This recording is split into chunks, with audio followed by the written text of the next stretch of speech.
안녕하십니까. 신의균의 국방TV 데일리 디펜스입니다. 자, 지금 북한에 김정은이가 뭔가에 지금 겁이 나는지 이 신고를 좀 해라. 이러한 경우에 신고해라 해가지고 20가지 유형을 지금 쫙 내려보내가지고 이런 놈들 또 이런 자들 전부 신고해 라고 했는데 이게 도대체 무슨 특별 경계령이냐. 바로 김정은을 노린 내부 공격에 대한 공포가 아니냐라는데 김정은이가 지금 뭐 하는지 보겠습니다. 자, 북한과 중국이 김정은의 5차 방중에 대한 불을 지피기 시작했습니다. 3년 전에 김정은이와 시진핑이 만났죠. 그 이후에 지금 잠잠한데 그거 다시 이제 한번 또 만나보자. 시진핑도 요즘 또 잠잠하고 하니까 코로나 때문에 뭐 대외 활동 잘 안 하고 하니까 뭔가 이렇게라도 이벤트 한번 해보자 라는 거겠죠. 그래서 한국일보가 보도를 했는데요. 북한 주재 중국 대사관은 12일 위챗 계정에 2018년 중국, 북한 최고 지도자의 세 차례 회담에 대한 회고라는 글을 게재했다. 김정은이 2018년 3월을 시작으로 5월, 6월 잇따라 중국을 방문해 시진핑과 회담에서 오간 양 정상의 발언을 모아놓은 것이다. 지난해 2주년 때는 없던 일이다. 과거의 좋은 경험을 바탕으로 올해 무언가를 도모하자는 메시지로 읽힌다. 7일에는 베이징 북한 대사관에서 김정은 방중 3주년 기념 사진전이 열렸다. 중국 측에서는 북중 관계를 총괄하는 숭타오 공산당 대외연락부 부장을 비롯해 당 중앙선전부, 외교부, 상무부, 문화관광부 등 관련 부처 고위급이 총출동했다. 숭 부장은 최근 수년간 양국 정상은 여러 차례 중요한 회담을 갖고 북중 관계의 새로운 역사적 장을 열었다 라며 합의를 확고히 관철하고 새 단계로 발전시켜 지역의 평화와 안정, 번영을 위해 적극 기여하길 희망한다 라고 말했고, 이에 리용남 주중 북한 대사는 조중 정상의 만남이 양국 우호 관계의 전성기를 열었다 라며 이 같은 관계를 계속 발전시켜 나가자 라고 강조했다.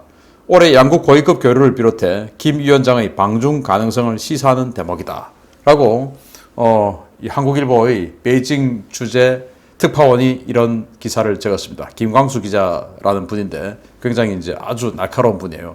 국방부 출입도 오래 해서 자고 잘 아는 분인데 이렇게 이제 북한 주재 중국 대사관, 그러니까 북한 주재 중국 대사관이 12일 얼마 전이죠. 위챗 계정에다가 2018년 세 차례 만났는데 너무 좋았다 라는 그런 글을 게재한 거예요. 그 며칠 전에 베이징 주재 이 북한 대사관, 이제 북한에서 먼저 한 거죠. 사진전 열었어요. 그랬더니 여기에 이 사진전 뭐 테이프 커팅식 할 때겠죠. 여기에 뭐 중국 최고위급 숭타오를 비롯한 최고위급들이 총출동해서 이제 축하를 하고 서로 교류를 했다라고 하는 거예요. 이렇게 그래서 이런 여러 가지 상황을 볼 때 이 김정은의 베이징 방문이 임박한 것 같다라는 겁니다.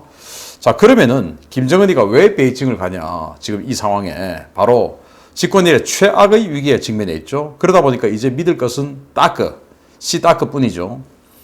시진핑 형님뿐이라는 겁니다. 내우 외환에 시달리고 있습니다. 뭐 총체적인 난국이죠. 뭐 좋은 긍정적인 면은 하나도 없어요. 내우는 뭐냐? 안으로의 이 우환은 뭐냐? 코로나19의 장기화에 따른 공중보건 위기까지 발생했죠. 코로나19 때문에 생명의 위협, 그것도 그래서 뭐 수용소에 보냈더니 그 수용소에서 집단 발병하고 다 죽고 지금 이런 상황. 그리고 의사들도 다 사라져가지고 임신해가지고 출산하러 산부인과 갔더니 사람이 없어서 그냥 산모까지 죽는 이런 완전히 그냥 보건이 다 무너진 상황. 국가 배급 유통 시스템 완전히 붕괴됐죠. 국가 배급은 이미 붕괴됐는데 중국으로부터 물자가 들어와서 장마당이 형성돼야 되는데 그 장마당 중국으로부터 밀수 또는 무역 이게 안 되니까 그 유통 완전히 붕괴됐죠. 국민들 생활 필수품 없는 겁니다. 그러다 보니까 이 보위부나 안전부 이런 데 대해서 배급이 제대로 안 되니까 그 창끝 이 통제 공안 통치하는 그 창끝 부대의 충성심이 약해지죠. 그래서 주민통제기관 제대로 작동 안 되는 겁니다. 그리고 이제 경제난이 장기화되니까 주민분만 고조되죠. 그리고 외부 정보가 계속 들어옵니다. 사랑의 불시착 이런 거 막 들어오니까 남조선이 너무 좋아요. 그래서 주민 충성심이 실종되고 있습니다. 통치자금 고갈 그리고 엘리트 장악력 약화. 이 엘리트들에게 벤츠도 주고 롤렉스 시계도 주고 이렇게 해서 충성심을 유도해야 되는데 이젠 돈이 없으니까 그냥 권총만 한 자루 줍니다. 무슨 충성심이 생기겠습니까? 외환, 밖으로의 또 우환은 국제사회 대북 제재 강화로 인해서 고립이 장기화되고 있죠. 과거에 김대중 대통령 시절에 완전 거기서 빨대를 제대로 꽂아줘서 생존할 수 있게끔 해줬는데 그때는 국제 제재가 이 정도로 촘촘하지 않았기 때문에 빨대를 진하게 꽂아줄 수 있었습니다. 그런데 지금은 빨대를 꽂아주고 싶어도 꽂아줄 수가 없어요. 대북 제재가 워낙 촘촘하고 미국이 세컨더리 보이콧 압박을 계속 해가고 있기 때문에 그런 상황에서 그동안 이 대한민국 역대 지도자들이 정말 노력을 많이 하고 우리 국민들도 진짜 노력을 많이 해서 대한민국의 가치를 이만큼 높여놨습니다. 그런데 문재인 집권 4년 만에 대한민국의 가치를 완전히 바닥 이하로 바닥 이하로 떨어져 버렸죠. 그러다 보니까 국제사회에서 말빨이 안 생깁니다. 말빨이 안 생기니까 무슨 대한민국이 방패막이가 됩니까? 원래는 대한민국만 이렇게 리모컨 조정하면은 이 위급할 때 방패막이가 좀 되는데 이제는 방패막이 가치가 사라졌어요. 문재인의 국제적 왕따 때문에.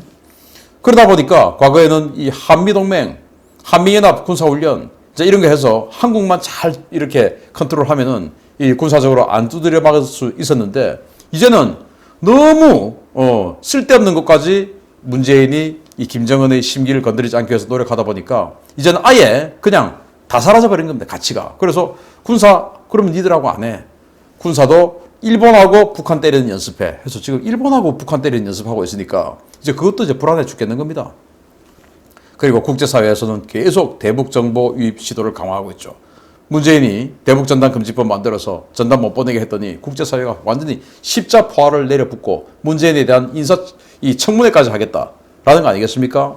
그리고 바이든의 대북 정책 불확실성 뭐 대화하겠다 말만 하지만 사실은 시간 보내고 있는 상황이죠. 그러다 보니까 식량은 없고 비료는 없고 돈도 없고 큰일 난 겁니다. 시진핑 만나서 구걸해야 되는 겁니다. 그런데 가고 싶은데 너무 불안합니다. 왜냐?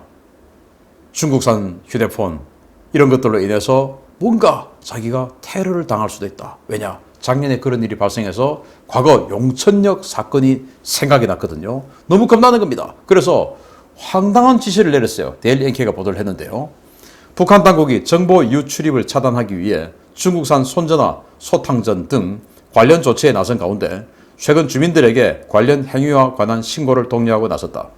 당국은 20개 항목으로 이루어진 신고할 내용을 하달했으며 눈에 띄는 부분은 각종 거동 수상자, 반국가 범죄 감행 가능성에 대한 신고를 촉구하고 있다는 점이다. 당국은 각 관내에서 제기되는 중요 행사에 대해 알려고 하는 자, 중요 철길과 도로 주변에서 수상하게 행동하는 자, 정체불명한 자, 수상한 자를 신고하라고 촉구했다. 당국이 철길을 통해 이루어질 가능성이 높은 중요 행사인 김정은 방중을 앞두고 사전 작업에 나선 것이 아니냐라는 관측이 나왔다. 철길 주변에서 거동이 수상한 자 신고하라 이겁니다. 그래서 지금 기차 타고 중국 가야 될 것 같은데 뭔가 이 철길에다가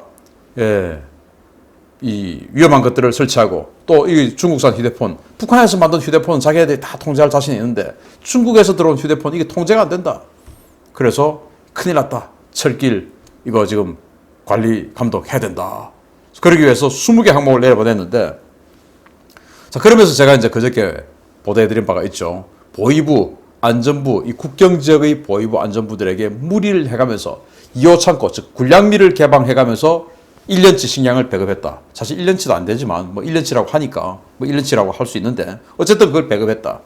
그게 왜냐? 결국은 김정은이가 중국 가야 되는데 철도 이런 데다가 뭔가 이상한 짓을 하는 것을 방어하기 위해서 그러면 보위부와 안전부 요원들이 불을 켜고 지금 주민들을 관리 감독해야 되는데 월급을 지금 3년째 안 줬으니까 말을 듣겠습니까? 그러니까 지금 월급 좀 땡겨줘서 그동안 준 거 그거는 어쩔 수 없고 못 준 건 어쩔 수 없고 올해 건 좀 땡겨줘서 좀 찾아라. 내가 죽으면 안 되잖아.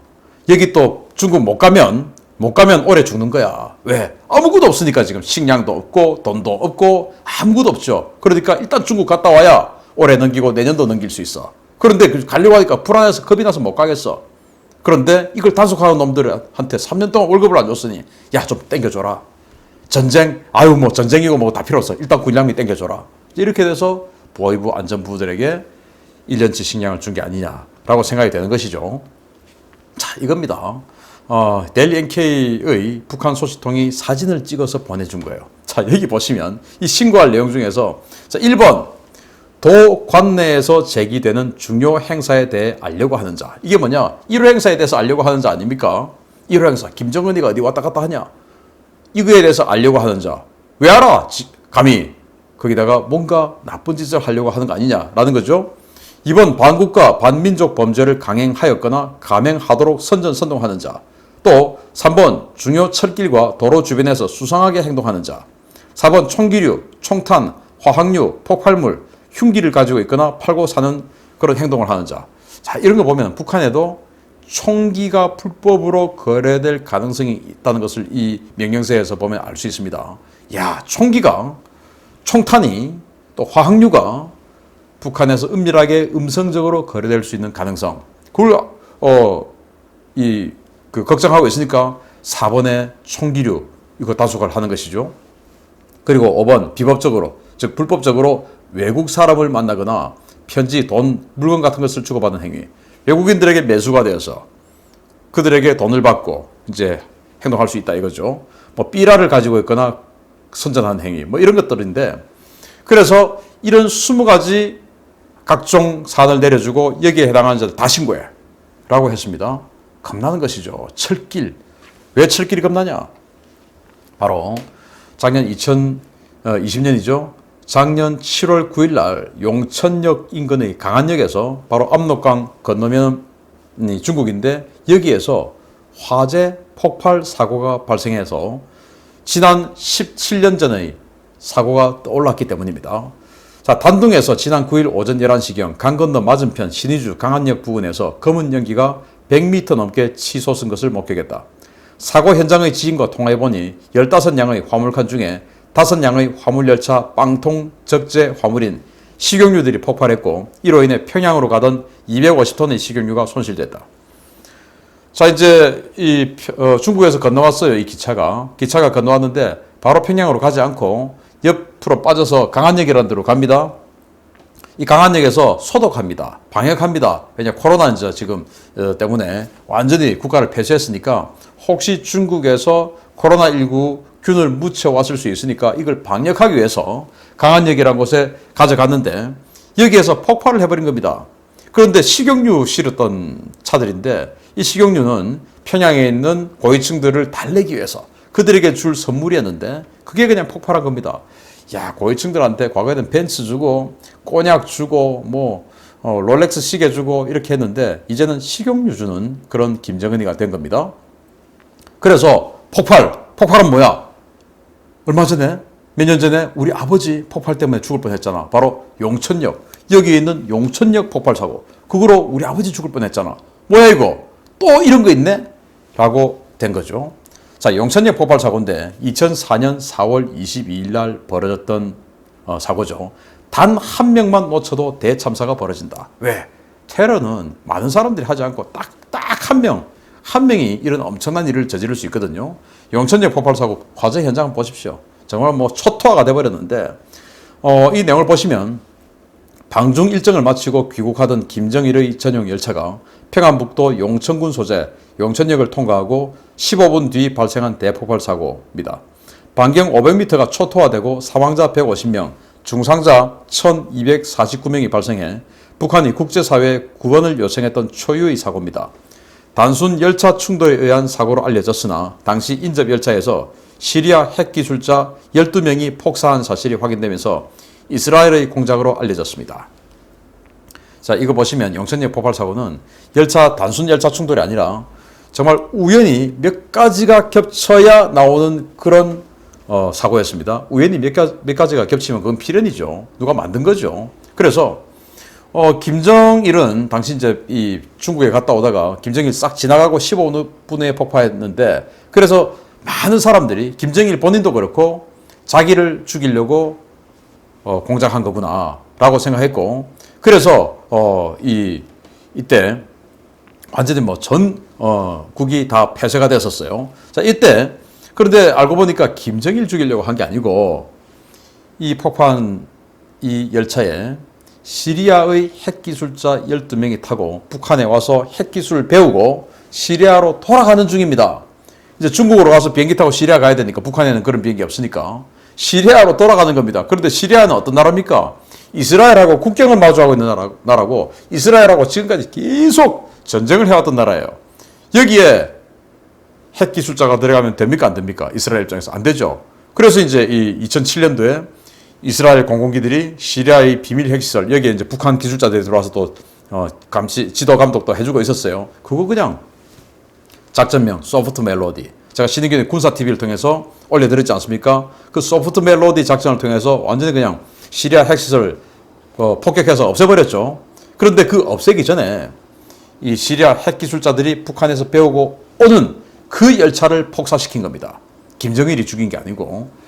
자, 이런 거 한 명이 저지른 거예요. 한 명이. 바로 이 사람입니다. 캐나다 엔지니어라고 속이고 북한에 들어갔는데 보겠습니다. 제프 윌리엄 바칸이라는 사람인데 2010년 1월 두바이 호텔 사건에서 CCTV에 노출되어 이스라엘 기관원으로 들통이 난 인물인데 케빈 윌리엄 헌터라는 캐나다 국적 엔지니어로 위장했고 북한의 국경 경비 시스템 구축 사업에 참여했으며 사건 직후 북한에서 잠적했습니다. 휴대전화를 이용해 기폭 명령을 전송해 질산 암모늄 적재 열차를 폭파하는 방식을 사용해서 향후 4년간 북한 내 휴대전화 사용이 금지되었습니다. 제프 윌리엄 바칸, 캐나다 이름은 케빈 윌리엄 헌터. 그래서 캐나다인이라는 가짜 여권을 가지고 북한에 들어갔습니다. 북한 이 국경 지역에 지금 이제 국경 감시 시스템, 과학화 경계 시스템이죠. 그거 시공해주고 관리 감독해주는 그 기술자로 들어간 겁니다. 그러니까 국경 지역의 이 신우주 지역에 다닐 수 있는 것이죠. 그래가지고 이 사람이 공작을 했는데 질산 암모늄, 우리 이리역 폭발 사고가 지금은 익산으로 바뀌었는데 기억하시지 않습니까? 마찬가지예요. 그 질산 암모늄을 폭발시킨 거예요. 뭐로? 바로 휴대전화를 가지고 기폭을 명령을 내린 거죠. 그래서 이 폭발 사고 직후 이 캐나다인인 헌터는 사라졌습니다. 그리고는 그 어디에도 발견되지 않았어요. 그러다가 그로부터 6년 후에 두바이, UAE 두바이에서 이 헤즈볼라 지도자가 제거되는 사건이 발생합니다. 이때 CCTV에 찍혔고 바로 이스라엘의 정보기관원이다 라는 게 밝혀졌어요. 그래서 결국 이 용천역 폭발 사고는 이 윌리엄 헌터라는 이름으로 위장을 한 제프 윌리엄 바칸이라는 이스라엘 공작원에 의해서 이루어진 사건이다 라고 알려졌죠. 그래서 이 김정일이가 야, 휴대폰 이거 진짜 위험하구나. 왜냐? 그때 이제 이라크나 아프가니스탄 이런 데서 IED 이런 거 이제 급적 폭발을 만들어서 이 반군들이 휴대폰으로 기폭하고 다 이제 그런 거 세상에 다 알려졌지 않습니까? 그래서 야, 휴대폰 이거 위험하구나 해서 이때부터 2008년도까지 북한에는 휴대폰 사용 금지됐어요. 그러다가 지금 이제 휴대폰 다시 쓰는데, 그런데 이 휴대폰 중국산 손전화 지금 다 걷어 하는 거 아니겠습니까? 왜냐? 이런 일 발생할 것 같아서. 자, 그런데 최근에 CIA 특수공작기인 이 울프하운드가 급증했습니다. 동북아시아 지역에. 원래 한 대에서 두 대만 왔다 갔다 했는데 지금 네 대가 계속 분주하게 돌아다니고 있어요. 뭔가 작업하고 공작하고 있다는 정황이 되겠죠. 그런데 여러분들 아시다시피 헤인스 미 국가정보국장이 DNI 국장이 우리나라에 와서 이제 갔습니다. 왜 왔을까? 갑자기 일본에서 박지원 우리 한국 국정원장하고 일본 국가정보국장하고 같이 3자 회담하고 왜 왔을까? 그냥 한국 구경하러? 아닐 것 같다. 뭔가 점검하고 지시하러 왔지 않을까라는 생각을 김정은 입장에서는 할 수 있겠죠. 가슴이 철렁하겠죠. 왜냐? 이 사람이 오바마 시대 백악관 국가안보 부보좌관을 했고 그리고 또 중앙정보국 즉 CIA 부국장을 했습니다. 그런데 CIA 부국장 할 때 변호사였던 경력을 살려서 이 각국의 지도자들 또는 뭔가를 이 인사들을 제거할 때 이 사람을 제거해도 되는지 안 되는지를 최종 판단하는 역할을 했다라고 합니다. 국제법적으로 딱 검토해서 얘는 제거해도 돼. 그 명령을 최종 결재하는 그 사람이었다고 하니까 제거 전문이죠. 사람 제거 전문. 그러니까 김정은 입장에서 야, 이거 나 죽이려고 왔나? 라고 생각이 들 수밖에 없죠. 좀 그랬으면 좋겠는데. 그래서 진퇴양난의 김정은이죠. 지금 가야 할 곳은 중국이 아닌 것 같은데 지금 미국이나 이런 데 가야 되는 거 아닙니까? 그냥 다 벗어 던지고 손 들고 나 좀 살려주세요. 쌀 좀 주세요. 비료 좀 주세요. 핵 안 할게요. 그냥 좀 살려주세요. 라고 해야 할 시점이 인 것 같은데 지금 뭐 너무 내후 외환이 겹쳤기 때문에 그래야 할 것 같은데 아직도 정신 못 차리고 있어요. 자, 이 사진 보시면 이게 나라입니까? 이게 꼬라지 한번 보십시오. 이게 수해로 인해서 이제 피해 입은 거기 지금 가는데 나라 꼬라지 이렇게 해놓고 부부간에 온갖 명품 칠갑을 하고 다니는 이게 지금 정말 이 자격이 있는 사람들입니까? 이 사람들이? 어쨌든 뭐야 이거 북경 간 이거 아니었네? 이거 저승이잖아 이거. 예, 황천길 건너고 있는 김정은입니다. 그래서 지금 이렇게 황천길 건널까봐 중국 가야긴 가서 쌀 좀 얻어오고 비료 좀 얻어오긴 와야 될 것 같은데 이렇게 가다가 황천길 갈 것 같아서 겁이 나 죽겠는 김정은. 그러면서 정말 초유의 황당한 20가지 명령 내려서 뭐 이렇게 한 사람, 철길 근처에서 얼쩡거리는 사람 다 신고해 라고 할 수밖에 없는 김정은이 정말 불쌍한데, 이런 김정은이를 너무도 사랑하고 너무도 존경하는 사람들이 대한민국의 아래위로 쫙 퍼져 있다는 거 정말 황당하죠. 바꾸어야 됩니다. 마치겠습니다. 감사합니다.